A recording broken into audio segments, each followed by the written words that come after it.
गुरुग्रामच्या डुंडा हेवा गावात विक्रम आणि सोनीचं आयुष्य वरवर पाहता सुरळीत चाललं होतं.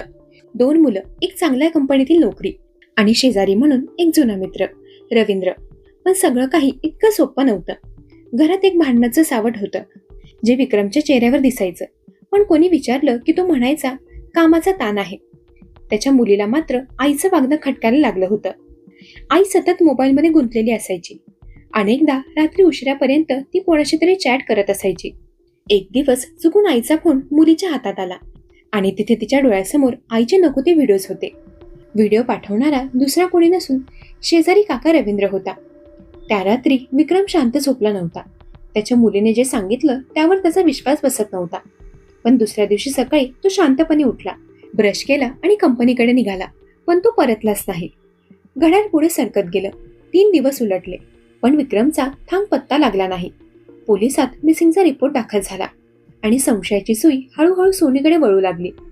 विक्रमचं वागणं शेवटच्या काही दिवसात बदललं होतं. तो अधिक शांत, अधिक सावध झालेला होता. त्याने रवींद्रला देखील कटाक्षाने टाळायला सुरुवात केली होती. सोनी आणि रवींद्र दररोज एकमेकांच्या संपर्कात होते, पण आता ते एकमेकांना प्रेमी म्हणून नव्हे तर कट करते म्हणून भेटत होते. त्यांचं प्रेम आता शारीरिक आकर्षणाचं साधन राहिलं नव्हतं.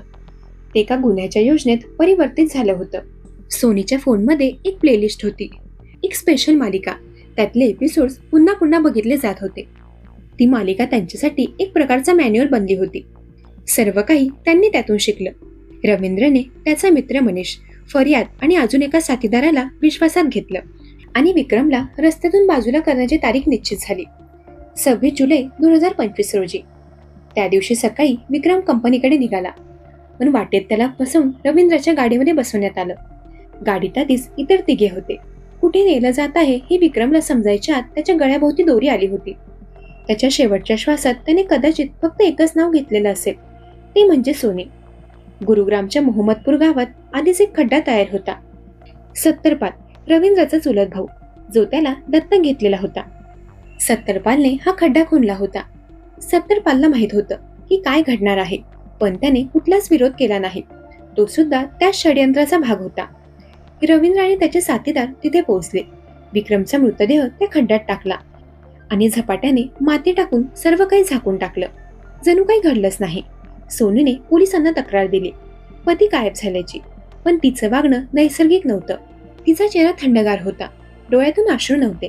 जेव्हा विक्रमचा भाचा राकेशने प्रश्न विचारले तेव्हा तिने एक नवीन कहाणी तयार केली. रवींद्रने माझ्यावर अत्याचार केला, व्हिडिओ बनवला आणि ब्लॅकमेल केलं. पण पोलिसांना काहीतरी गडबड वाटली. त्यांनी थेट रवींद्रला ताब्यात घेतलं आणि तिथून एक एक पापाचं पान उलगडत गेलं. कठोर चौकशीत रवींद्रने सगळं कबूल केलं. त्याचे सोनीशी संबंध होते, ते उघडणार होते, म्हणून त्यांनी खून केला. त्यांनी पोलिसांना खड्ड्याचं ठिकाण सांगितलं. पोलीस तिथे पोहोचले. जिथे खड्डा होता तिथे त्यांना विक्रमचा मृतदेह सापडला. त्याचं शरीर पूर्णपणे कुजलेलं होतं, पण न्यायासाठी पुरेसं होतं. सोनीलाही अटक झाली. तिच्या मोबाईल मधले मेसेज, कॉल रेकॉर्डिंग्स, व्हिडिओज या सगळ्यांनी तिचं सत्य उघड केलं. एका स्त्रीच्या प्रेमात अडकलेल्या मित्राने मित्रत्व विकलं. एका पत्नीने पतीचा जीव घेतला. आणि त्याचं कारण काय? तर एक भीती, एक रहस्य उघड होण्याची भीती. पण शेवटी ते रहस्य उघडच झालं आणि आता ते दोघेही जेलमध्ये आहेत, वेगवेगळ्या कोठड्यांमध्ये, जिथे ना मोबाईल आहे ना प्रेम. प्रेमाचं रूप जेव्हा वासनेमध्ये आणि स्वार्थात मिसळतं तेव्हा ते नातं फक्त दुःख जन्माला घालतं. जेव्हा आपली चूक लपवण्यासाठी आपण दुसऱ्याचा जीव घेतो तेव्हा आयुष्य आपल्याला तशी शिक्षा परत करतं. या प्रकरणात सर्वात मोठा धोका झाला तो विश्वासाचा. एक मित्र जो घरात मुक्त वावरायचा, तोच कटात सहभागी होता. एक पत्नी जिने पतीसोबत संसार केला, तिनेच त्याच्या जीवावर उठायचा निर्णय घेतला. नात्यांमधला हा विश्वासघात हीच पहिली हत्या होती. खरा शेवट त्यानंतर झाला. प्रेम आणि वासना यातील सीमारेषा ओळखणं अत्यंत महत्वाचं असतं. सोनी आणि रवींद्र यांचं नातं एका क्षणिक आकर्षणातून सुरू झालं, पण ते इतकं खोल गेलं की त्यांनी आपल्या चुकांवर हत्येची शिक्षा निवडली. ही घटना हे दाखवते की वासनेवर नियंत्रण ठेवण्याचं शहाणपण नसल्यास त्या आगीत सर्वस्व जळून खाक होतं. रवींद्र आणि सोनी यांना वाटत होतं की त्यांचे संबंध बाहेर आले तर बदनामी होईल, संसार मोडेल. पण त्या बदनामीपासून वाचण्यासाठी त्यांनी जो मार्ग निवडला तो चुकीचा होता. जी गोष्ट लपवण्यासाठी त्यांनी एखाद्याचं जीवन संपवलं, तीच गोष्ट अखेरीस पोलिसांनी सिद्ध करून दाखवली. सत्य उघड होण्यापासून कोणी वाचवू शकत नाही. या घटनेतील एक गंभीर बाब म्हणजे त्यांनी चित्रपट आणि मालिका यांचा वापर मार्गदर्शक म्हणून केला. यावरून हे स्पष्ट होतं की मनोरंजनाचे माध्यम जर जबाबदारीने हाताळले नाही तर काहींच्या विचारावर ते चुकीचा प्रभाव टाकू शकते. गुन्हा कधीच परफेक्ट नसतो.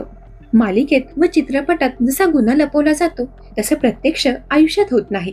काल्पनिक आणि वास्तव यामध्ये फरक ओळखणं महत्वाचं आहे. पोलिसांनी काही दिवसात खरा गुन्हेगार गाठला, गुन्ह्याचं गूढ उकललं आणि दोषींना गजाआड केलं. या घटनेतून हे लक्षात येतं की सत्य किती लपवलं तरी ते उघड होतच आणि गुन्हेगार किती हुशार असतात तरी कायद्याला फसवू शकत नाही. नात्यामध्ये प्रामाणिक राहा, चुका कबूल करा आणि संकटापासून पळ काढण्यासाठी चुकीचा मार्ग कधीही निवडू नका, कारण एक चूक संपूर्ण आयुष्य उद्ध्वस्त करू शकते.